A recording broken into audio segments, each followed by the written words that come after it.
ez da edozein diseinu, 20. da, zenbaki borobila. Eta, eraz, honek esango dugu, postasun handi sartzen dugula komiki azoka hau. Orain dela hamarkada bidanik, milaka komikizale batu dauzan azoka honi barrirori ekiteko gogotsu gatoz.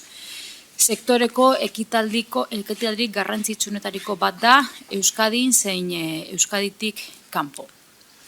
Irailaren 30-etik urriaren 2, Getxoko derrigorrezko topagune izango da komikizalentzako. Eskaintza komertzial zabala egongo da eskura eta adin guztientzako ekitaldiaz gozatzeko aukera egongo da. Aurten, azokaren kokapena aputxu bat aldatu egingo da, ohiko lekuan, aretako geltoki plazan, barritze lanak hasi dira eta. Honen ondorioz, esparru komertziala alkarren ondoan dago zangune bitan banatuko da, Ronboko Santa Eugenia plazan eta Ibaiondo kalean.